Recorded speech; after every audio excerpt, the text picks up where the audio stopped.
I, male 45, have been married to my wife Amy, 45 years old, for the past 15 years. I work as an executive at a company, while my wife is a homemaker. She used to work at a plant nursery in her 20s, but after we got married, she chose to be a homemaker. We have 2 daughters, Emma, 13 years old, and Ella, 11 years old. Our family was happy until the truth about my wife's cheating came to light, thanks to our smart TV. So, last week, it was our friend John's birthday. He has been living in a different country for the past few years. We decided to video call him at midnight to wish him a happy birthday. After the wishes, the 4 of us, my wife, John, his wife, and I, engaged in some casual conversations about work and life. Since John didn't have other plans for his birthday night, we decided to hang out virtually and relax for a while. His wife suggested we Chromecast the WhatsApp video call through the TV so we could all sit back, unwind, and enjoy our time together. Amy and John's wife are good friends, and we used to spend a lot of time together when they lived in the same city. Amy connected her phone to the TV since the TV remote app was already installed and active on her phone. We grabbed some beers and snacks and had a good time during the virtual celebration. After a while, Amy began to feel dizzy and ended up dozing off on the couch while John and I continued our conversation. His wife had also fallen asleep. Around 15 to 20 minutes into our call, it disconnected due to internet issues, and my wife's WhatsApp screen appeared on the TV. I was just about to call John back when I noticed over 10 unread messages from someone named Lifeline with a heart symbol. This was unexpected because I wasn't the one communicating with this person. My curiosity got the best of me, so I clicked on the profile picture and discovered it was her childhood friend, Matt. I've met him countless times since we got married because my wife was close to him. They were neighbors and school friends, and there were rumors that they might date each other. However, that never happened. According to my wife, she didn't see Matt as a romantic partner, and besides, Matt was not interested in women. As of now, Matt was single. I wasn't too concerned about my wife's connection with her Lifeline because she had assured me that he wasn't into women. However, just then, another message appeared in their chat. "Baby, I miss you." This raised some concerns, prompting me to look into the situation. I hesitantly opened the chat with Matt. It became clear that my wife had been chatting with him all along through her phone while we were on the video call. Unfortunately for Matt, my wife unexpectedly fell asleep without giving him a goodnight kiss, which explained why he was flooding her WhatsApp with messages. After he saw the blue check marks on his messages, he expressed things like, "Why aren't you replying? Is everything okay? I can't sleep without your goodnight kiss. And I can't stop thinking about today's session. OMG, you were so good today." This couldn't possibly be a conversation between close friends. At that moment, I was absolutely certain that their relationship went far beyond mere friendship. I scrolled up in their chat history and discovered that they engaged in graphic messaging almost every night. The chats had occasional flashes of X-rated photos and videos in between, which gave shivers down my spine. I felt numb, yet an insatiable curiosity drove me to find out everything that had transpired between them. While my wife peacefully slept on the couch, I sifted through the graphic content she had shared with her secret lover. The chats occasionally included detailed photos and videos, which only added to my distress. I was emotionally overwhelmed, but I couldn't resist delving into the details. I wasn't sure how to capture screenshots from the TV, so I used my phone to take pictures of the screen. After snapping 5 pictures, I decided I had seen enough evidence. My primary desire was to understand how and why this had happened. I wanted to vent my frustration, but I was at a loss on how to confront her. It was 2 a.m., and I had consumed numerous beers along with a few shots of scotch, leaving me with little energy to do anything but scroll through their conversation. My failed marriage was laid out before me on the large TV screen, and everything felt devoid of meaning. She had shared even the most private details of our moments together with her lover. In fact, after each private moment between us, she would repeat the same with him, as if trying to make up for his feelings. I was utterly repulsed by this discovery. I wanted to pinpoint when all of this had started, so I continued scrolling. But it seemed like an endless abyss, growing deeper with every scroll. By that time, Matt's messages had ceased, and an eerie silence enveloped the house. I felt like I was in a haunting nightmare. To reassure myself that I wasn't dreaming or hallucinating, I grabbed a nearby cushion. I was still scrolling aimlessly when Amy suddenly woke up from her nap. Her drowsy state transformed into sheer panic as she witnessed her dual life unraveling on the TV screen. She hastily snatched the remote from my hand and turned off the TV, then disconnected her phone from it. I just stared at her, utterly dumbfounded. I watched as she opened her WhatsApp chat, skimmed through her lover's messages, and then closed the app with a heavy sigh. That sigh signaled her surrender. She realized that I knew everything. She gently held my face in her hands and drew closer, pleading, "Baby, I can explain. Please, listen to me." I gazed back at her and responded, "All right, go ahead and explain." Her surprise was evident. She had expected me to react with anger and refuse to listen. If it were 2:30 p.m. instead of 2:30 a.m., I might have reacted the same way. I was on the verge of passing out, partly due to the alcohol and mostly due to the shocking truth unfolding before me. I reiterated, "Explain, damn it." She struggled to find the right words and stammered, "Well, actually." You know what? Don't bother," I interrupted. "You know you're in trouble." With that, I stumbled my way to the bedroom and she followed. I turned to her and while slamming the door in her face, told her to stay out. I heard her knocking a few times, but I soon drifted off into unconsciousness. The next morning, I woke up with a heavy head and a fuzzy memory of the previous night. I left my room to grab a bottle of water because my throat was parched. As I emerged from my room, she hurried toward me, and all the distressing memories of the previous night flooded back. She attempted to hug me, but I asked her to step back. She withdrew with teary eyes and a forlorn expression. She insisted that I had misunderstood everything. I ignored her and walked over to the refrigerator to get a water bottle. She continued to pester me, claiming I was overreacting, that he was just a friend, they hadn't had a physical relationship, and it was all innocent flirting. I wasn't prepared for a confrontation, but her feeble excuses only fueled my agitation, and I raised my voice. "Seriously? Who in the world sends explicit photos to their male friends? And what's the deal with all that sexting? Wasn't he supposed to have no interest in women? How did he suddenly become interested in your private parts?" It was a Saturday morning, and thankfully my children weren't at home. They were spending their summer vacation with my parents that week. I fixed my gaze on her, silently demanding an explanation. My mental state was in shambles. I wanted to uncover the truth, even though I knew it would devastate me. I yearned for her to confess every detail of her wrongdoing, yet every time she opened her mouth, I felt nauseous. I clenched my teeth, urging her to speak, only to silence her when she did. I don't know what I was doing. I recognized that I acted irrationally, but how else would someone react upon discovering that they'd been deceived for 15 years, and their entire marriage was a lie? I guzzled down an entire bottle of water in one go, and then demanded that she confess everything from the beginning, or I would confront that two-faced lover of hers and give him a serious beating. This time, instead of concealing or pleading, she decided to reveal the truth. She admitted that she and Matt had always been lovers. They initiated a physical relationship in high school, and had continued it ever since.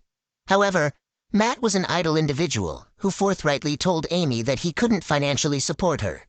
To provide some context about Matt, he's a high school dropout who has never earned a single penny on his own. His parents owned several properties in the suburbs, and the rental income from these properties barely covered his expenses. I had met his parents a couple of times during my visits to Amy's house. They were worried about Matt's laziness and urged Amy to advise him on finding a job or starting a business. Everyone, except Matt, was concerned about his future. Anyway, getting back to the point. Amy admitted that she had severed ties with Matt several times due to his commitment issues, but he always managed to win her back. Surprisingly, Matt had no qualms about Amy dating other men, even though he had never dated anyone else but her. She had a couple of boyfriends before we started dating, so this seemed plausible to me, albeit unusual. What kind of lover does that? Lazy, maybe. I asked her why she hadn't married him if they were so close. She explained that Matt wouldn't have been able to provide a good lifestyle for her. Additionally, Amy herself never had a stable job and didn't have career ambitions that would allow her to be the primary breadwinner. So she chose to be financially dependent and lead a double life. I had one final question. Were the children mine or Matt's? She swore that they were mine, but I remained skeptical and continued to doubt her. She offered to arrange a DNA test if I wasn't convinced. She explained that she couldn't risk having children with Matt because she was afraid that if her secret came to light, and I abandoned the children, Matt wouldn't be able to raise them, even if he wanted to. I wasn't sure whether to feel relieved that at least the children were mine. I told her to leave the house or else I would expose her truth to everyone, including the girls. They might be young, but they were smart enough to understand the situation. She pleaded with me not to tell our daughters, fearing they would hate and disrespect her. I refilled the water bottle, grabbed a few beer bottles, and retreated to my room, locking the door. I sat in front of my laptop staring at the screen for over an hour. I didn't know what to do next, or who to talk to. The truth was eating me up from the inside, making me feel suffocated. After finishing off the beer bottles, I left my room, grabbed my car keys, and drove to my in-laws' place, which was about a 30-minute drive away. My mother-in-law answered the door with a friendly smile, but as soon as she saw my red face, she sensed something was amiss. She called my father-in-law, who rushed out from their bedroom and sat me down. I was sweating and anxious, my heart racing. I explained to them that I didn't know a better way to confront the situation, and then I began narrating everything. My throat grew dry and my body temperature skyrocketed as I divulged the ugly truth. Midway through, we heard someone banging on the door. It was Amy. She stormed into the house and demanded that I leave immediately. She insisted that this was a private matter and that we should deal with it ourselves without involving her parents. The next few hours were a tumultuous mix of emotions. I chastised her for cheating on me for 15 years, while she brushed it off as a casual relationship that meant nothing to her. Gradually, she shifted the blame onto me for turning her parents against her, and I defended myself. My in-laws sided with me and scolded her. I spent the entire weekend drinking, occasionally passing out and refilling my stomach with alcohol. When Monday came around, I went to work feeling groggy and drained. At the office, I searched for divorce lawyers online and scheduled an appointment with one. When I returned home, I noticed that some of her belongings were missing. I assumed she had come while I was away, packed some of her things, and left. I didn't bother to check on her. She messaged me, informing me that she would be staying at a hotel to give me some time to cool off. Really? Did she believe this matter was so insignificant that I could just easily move past it? She also bombarded me with messages, begging for forgiveness and making promises to end her relationship with her lover. It's been a painstakingly long week since that fateful day, and now it's Friday again. The days have been crawling by, and I anticipate the weekend will drag on even more. I have an appointment with the lawyer scheduled for this upcoming Monday. I've been scouring Reddit stories in search of a solution to my predicament, but it seems like my situation is quite complex. More than worrying about myself, I'm concerned about my daughters. How should I handle them? Should I even address the issue with them at all? Update. I'm sorry for not keeping you all in the loop, but I did connect with some of you through private messages and comments. It's been 6 months since my initial post, and let me tell you, it's been quite a roller coaster ride. I met with the lawyer on that Monday and discussed my concerns regarding my daughters. The attorney advised me to approach the kids gently about the separation, avoiding too many details as it might harm their mental well-being. He also mentioned that considering my wife's unemployment and the nature of her affair, I have a good chance of obtaining custody. On the same day, my parents reached out to Amy to bring the kids home from their place. They were still unaware of the situation. She arrived with the children while I was drained and lying on the couch after the stressful meeting with the lawyer. I refrained from discussing anything in front of the children and confined myself to my room. When she entered the bedroom, I urged her to have a conversation with the girls about her infidelity. She burst into tears and begged for my forgiveness, repeatedly expressing her fear that the girls would despise her. Well, she should expect nothing less. After cheating on your family for 15 years, what else could she anticipate? The lawyer mentioned that it would take about a week to send the divorce papers to Amy, so I had a week to sort things out with the children and my parents. I informed her of my decision to divorce her, and her reaction seemed as though it had come out of nowhere. She voiced concerns about the potential trauma to the children due to the divorce, which left me wondering where her maternal instincts had been hiding all these years. I firmly reiterated my decision and gave her a 1-week ultimatum to talk to the girls in her own way, or else I would be the one to reveal the truth. With my pillows in tow, I crashed on the bedroom couch and drifted off to sleep. Throughout that entire week, I left the house early in the morning and returned late in the evening. As the weekend drew near, she would often cry and wail through the night, sometimes so intensely that it would wake me up.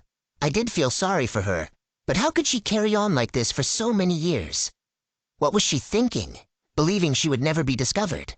She had multiple opportunities to end her affair, yet she persisted. Our private conversations, my vulnerabilities, my deepest secrets, everything, she left exposed to her lover. How could I forget all of that? On Friday evening, she informed me that she had devised a plan to talk to the girls the following day. I nodded in agreement. On Saturday after breakfast, she gathered the children and mentioned that we had some news to share. She explained that I had received a job transfer to a different country, and as a result, I would be moving away for a few years. I was taken aback, and my daughters looked at me in surprise. In front of the girls, I sarcastically asked her, "So, this means I have to move out of the house, right?" She rolled her eyes and signaled me to be quiet. She continued, "Well, if that's the case and the house feels too big for the three of us, we can move to my parents' house for now, and later we can find a smaller place." The girls were clearly confused by this explanation. They were young, but not naive enough to miss the game she was trying to play. My younger daughter told Amy that what she was saying didn't make sense, while the older one directly questioned us. "Are you guys getting divorced?"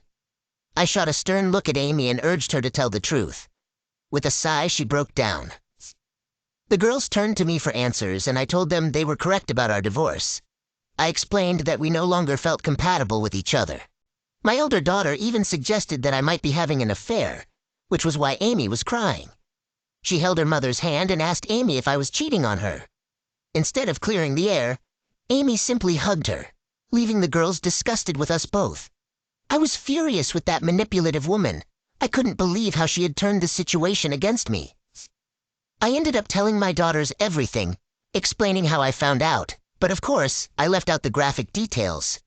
Amy shouted at me, accusing me of reneging on my word. She argued that I'd given her the freedom to explain things to the girls, so why wasn't I supporting her when she talked about my job transfer? The situation had spiraled out of control, and I decided it was time to stand up to Amy's manipulation. I called both my parents and my in-laws and asked them to come over as soon as possible. They all lived within a 25-30-minute drive, and within an hour, they were at my house. That 1 hour felt like a never-ending nightmare that I'll never forget. My daughters were crying, clinging to me, and witnessing this, Amy did her best to justify her actions. She went as far as painting me as a liar and accused me of manipulating the girls against her. Her arguments ceased only when I mentioned I had photos of those conversations. My parents were shocked by the scene before them. I gave them a brief account of the situation. Everyone was repulsed by Amy's reprehensible actions. She continued sobbing and pleaded for forgiveness. I felt a moment of pity for her. It was painful to see her in this state, but she had brought it upon herself. Instead of casting me as the villain in front of my daughters, she could have simply told them that we had fallen out of love or something similar. But she wasn't willing to accept even the slightest blame, and now her ugly truth was exposed to everyone, including our daughters. I made it clear that we were moving forward with the divorce, and the girls would be staying with me. I asked her parents to take her away. Even the girls themselves asked her to leave. My parents decided to stay with us for a few weeks to offer support and help us through this tough time. It was undoubtedly a challenging period, but I'm relieved that we emerged from it stronger. I've started therapy for all three of us, and we're all in a much better mental state now. My divorce proceedings are ongoing. Amy has made a claim on my house, which I'm contesting because I don't believe she deserves any part of it. Interestingly, she didn't contest the custody of the children, which makes her priorities quite clear and simplifies things for us. During our confrontation and even afterward, Amy promised to sever all ties with her lover. However, after moving in with her parents, she was caught visiting her lover's house. Her siblings discovered this and humiliated her to the point where she had to leave the house. Her parents also confronted Matt for his actions and informed his parents about the situation. As far as I know, Matt's parents have stopped providing him with rental income from their properties and urged him to support himself. Meanwhile, Amy is working as a sales agent in a showroom. I no longer dwell on thoughts of her. My focus is on raising my daughters and providing them with the best life I can. Wish me luck. Story 2. My wife, who is 31, and I, who am 32, have always shared a loving relationship. We were high school sweethearts and decided to get married when she became pregnant. The pregnancy was the reason we tied the knot. From the beginning, we've had an active and enjoyable bed life. Throughout the years, we've been very happy together, and there hasn't been any reason to think otherwise. However, raising our son has been quite challenging since he's always been prone to illness. Doctors initially suspected anemia, which made his health struggles more complicated. As he reached the age of 13, these issues became more frequent. He would often experience severe trapped gas, causing him to hunch over in pain and feel immobilized. Fatigue plagued him, no matter how much he slept.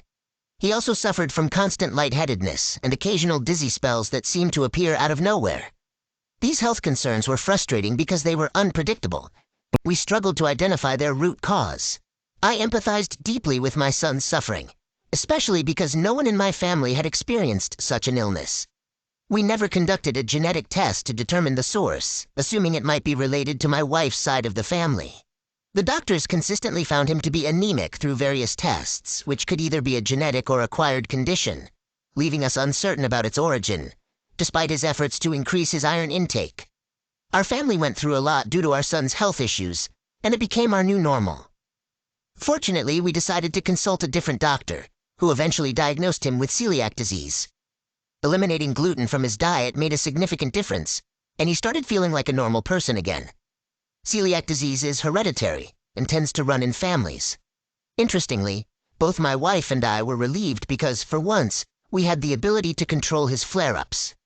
We no longer had to arrange our lives around hospital visits or be ready to rush him to the emergency room at any time. It was a sense of relief we hadn't experienced in 13 years. Little did we know that this would mark the beginning of the unraveling of our marriage. Discovering the root cause of our son's inherited illness would shatter our family and expose a 14-year-old secret only my wife could explain. The doctor suggested that my wife and I undergo a blood test to determine which side of the family the disease originated from.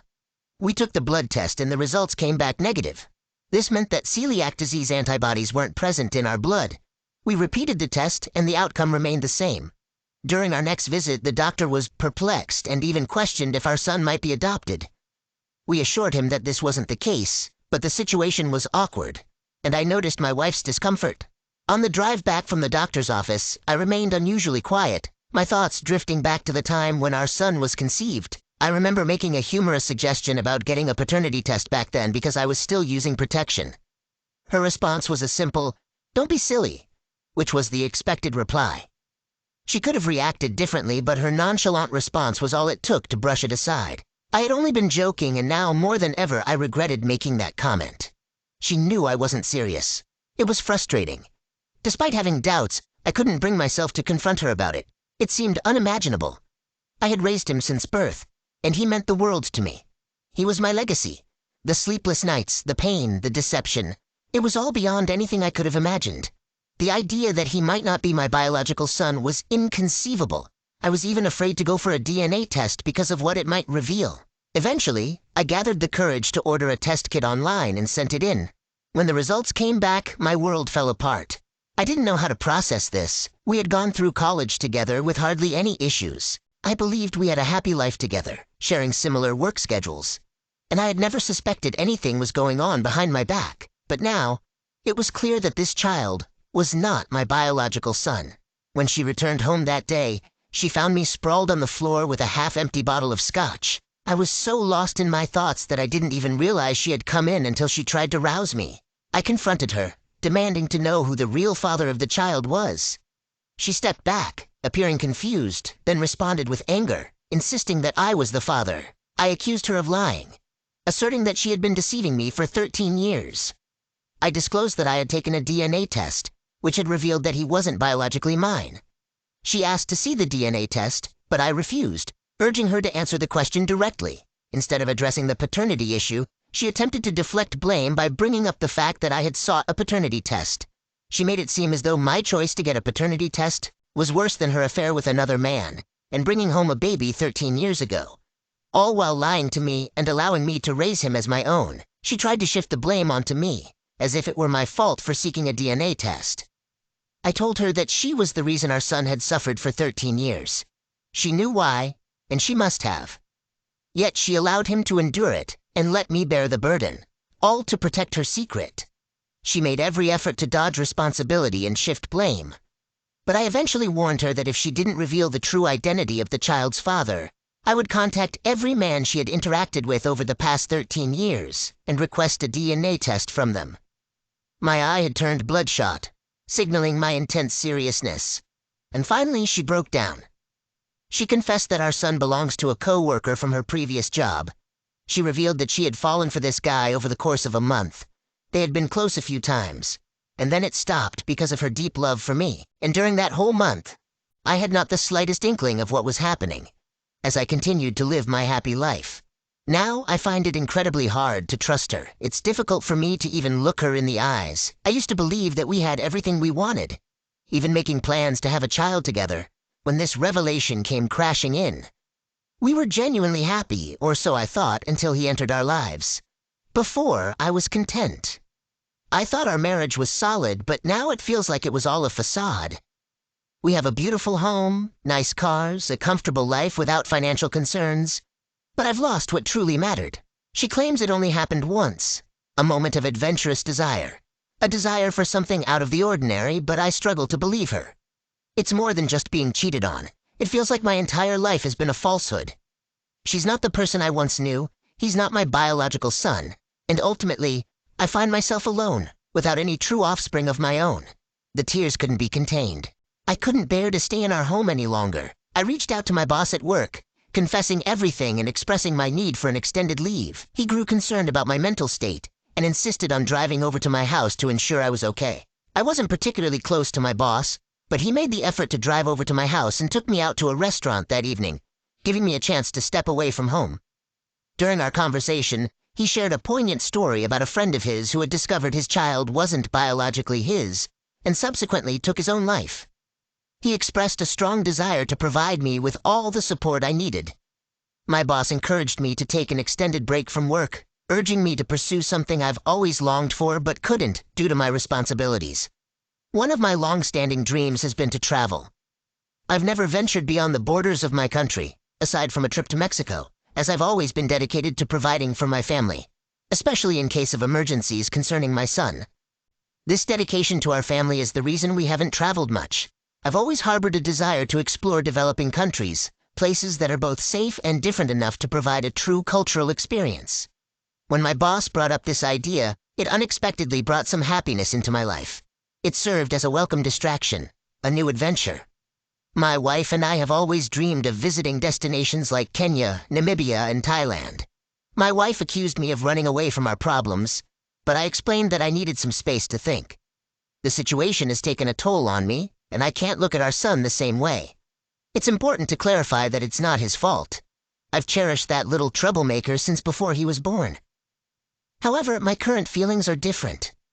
I can't help but view him as someone I've raised, yet he's not truly my son.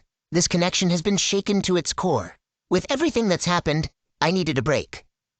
So I applied for a tourist visa to Kenya, and surprisingly, I got it within just 24 hours. It gave me something to look forward to, and I'd recommend to anyone going through a tough time to travel somewhere with a different culture. It's a perfect way to temporarily shift your focus. I knew it wasn't the ideal time to visit Kenya, but the distraction was exactly what I needed for my mental well-being. For a few hours, I could escape from thoughts of my son and wife, and simply be in the moment, surrounded by the locals and nature. I had a blast. I went snorkeling, enjoyed boat rides, and experienced the genuine warmth in the eyes of people I'd never met before. It was precisely what I required during that period. After spending a week in Mombasa, I decided to return home to sort things out. I had made up my mind to get a divorce from my wife. Upon my return, I felt like going back to where I'd just come from because home didn't feel like home with her around. I couldn't look at her, couldn't stand the sound of her voice, and I had even started distancing myself from my son, which made me feel absolutely miserable. My son is a bright kid and he already senses that something is wrong, but I can't help it. I want to make it clear that I will never abandon my son under any circumstances. I feel disconnected from him, but I attribute it to the shock of recent news. Nevertheless, it needs to change, and I'm well aware of that. As for my marriage, my wife suggested we seek marriage counseling, claiming that her affair happened a long time ago, and she's been faithful since then. But how can I be sure she hasn't cheated on me again? I used protection when I was with her, while she was having unprotected sex with a former co-worker. She knew 13 years ago that the child isn't mine, but chose to lie for all those years. How can I trust anything she says? That's why I asked for an amicable divorce to give myself a chance to heal. I suggested we share custody of my son, and I would still be his legal father because I still care about him deeply. None of this is his fault, and I want what's best for him. At this point, my wife agrees with everything. However, I'm worried that my feelings toward my son might change over time, and that terrifies me. I've also told my soon-to-be ex-wife that she